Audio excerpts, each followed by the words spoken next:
Assalamualaikum warahmatullahi wabarakatuh. Perkenalkan, saya Adinda Uzaifa, mahasiswi dari Institut Medika Dr. Gigi Suherman, program studi Diploma 3 Kebidanan semester 3.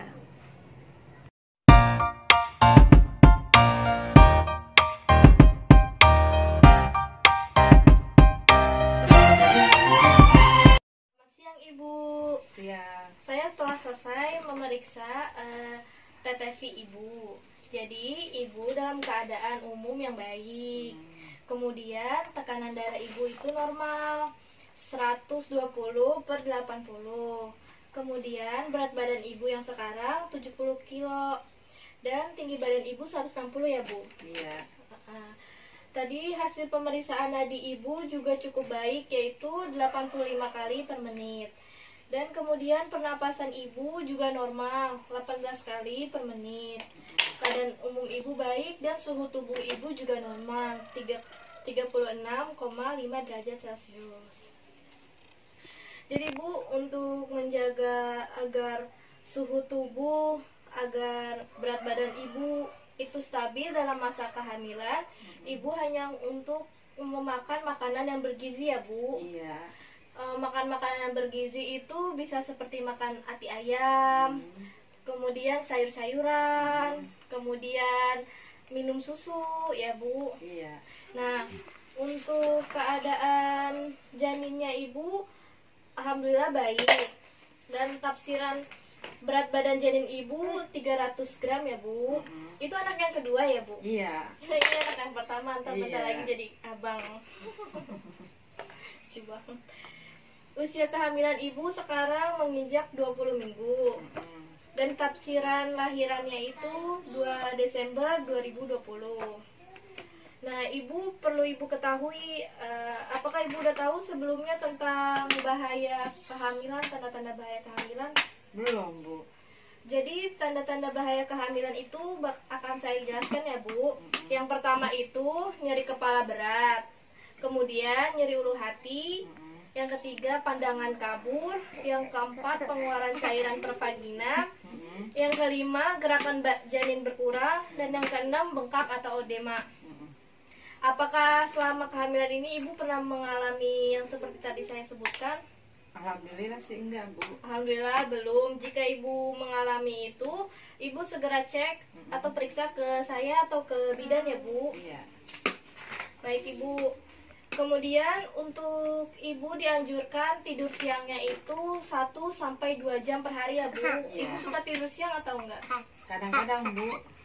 Untuk kehamilan Ibu rajin tidur siang ya Bu. Iya. Kemudian untuk tidur malamnya itu Ibu 7-8 jam ya Bu. Jangan terlalu banyak aktivitas, Iya. nanti kelelahan dan mempengaruhi kesehatan janin Ibu ya. Iya. Untuk mengganti pakaian dalam dianjurkan itu sehari bisa 3 kali ya Bu. Menggunakan pakaian dalamnya itu bahannya yang katun biar adem gitu ya Bu. Iya, iya. Kemudian Ibu untuk persalinannya apa saja yang udah Ibu siapkan? Kayak macam bedongan, pakaian bayi, gendongan, kain-kain gitu, Bu. Nah, saya akan jelaskan ya Bu tanda-tanda persalinan. Yang pertama itu keluar air yang tak tertahankan. Maksudnya keluar air yang tertahankan itu kayak Ibu pengen pipis nggak bisa ditahan. Terus yang kedua itu keluar lendir bercampur dengan darah. Yang ketiga itu his yang kuat atau berlebih. His itu mulas ya Bu, rasa mulas. Iya, iya. Jika Ibu mengalami ini segera Ibu datang ke bidan ya Bu. Iya, Nanti iya. dilakukan pemeriksaan. Kemudian nanti Ibu akan saya berikan tablet FE atau tablet zat besi. Nah, tablet FE ini nanti Ibu minum sehari 1 kali ya Bu. Iya. Tapi minumnya di malam hari. Iya, iya. Minumnya menggunakan air jeruk. Kalau enggak air putih hangat. Nggak boleh menggunakan susu ataupun kopi ya Bu. Nah, nanti saya kasih tablet FE-nya setelah dari konsul ini. Nah, saya sudah selesai menjelaskannya. Apakah Ibu sudah mengerti? Udah, Bu, udah ngerti, Bu. Baik Ibu, sekarang kan tanggal 13. Nanti Ibu bisa datang lagi untuk kontrol kembali ke klinik saya. tanggal 20 ya Bu, Iya, untuk iya. pemeriksaan selanjutnya ya Bu. Iya.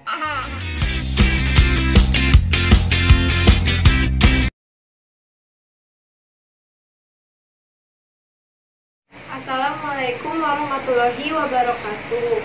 Di sini saya akan menyebutkan persiapan alat yang akan digunakan. Yang pertama ada bengkok, yang kedua ada foam berisi kapas steril, yang ketiga ada bak instrumen yang isinya terdapat pipet darah kapiler, kemudian lancet steril, kemudian ada alkohol swab, kemudian ada safety box, dan form pernyataan.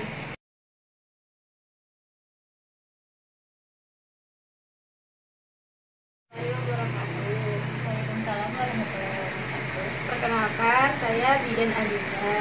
Di sini saya akan melakukan pengambilan darah kapiler. Sebelumnya dengan ibu siapa ya? Dengan Ibu Winda, Umurnya berapa ya Bu? 19 tahun. Dan alamatnya di mana ya Bu? Telaga Asih. Asik. Sebelumnya, apakah ibu mengizinkan saya untuk melakukan tindakan? Dia mengizinkan. Jika bersedia, tolong tanda tangan di sini Bu. Iya, baik.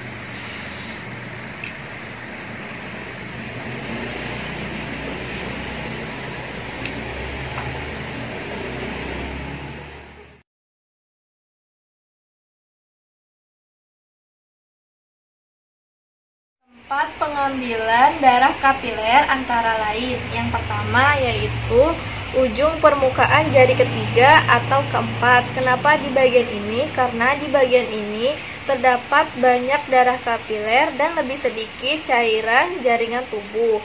Dan yang kedua yaitu di bagian anak daun telinga.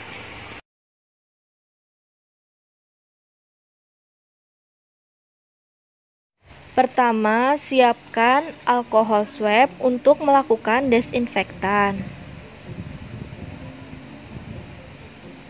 Usapkan alkohol swab dari dalam keluar. Setelah itu, tunggu alkohol kering. Kemudian, siapkan lancet. Tusuk lancet pada ujung jari.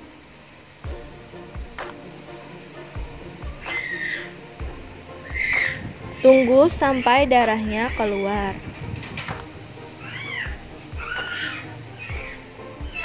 Kemudian bersihkan tetesan darah pertama menggunakan kapas. Setelah itu siapkan pipet darah kapiler. Ambil darah dari ujung jari menggunakan swit.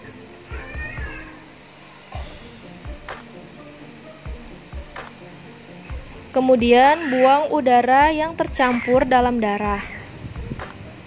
Ambil lagi darah sampai batas yang telah ditentukan.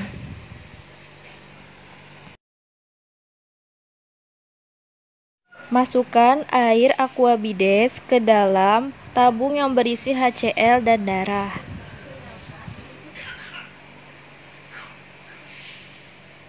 Kemudian diaduk sampai larutannya tercampur.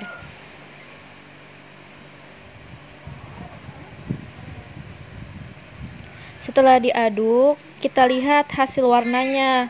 Jika warnanya sudah sama, baru bisa mengetahui HB. Jika belum, bisa ditambahkan dengan air aquabides.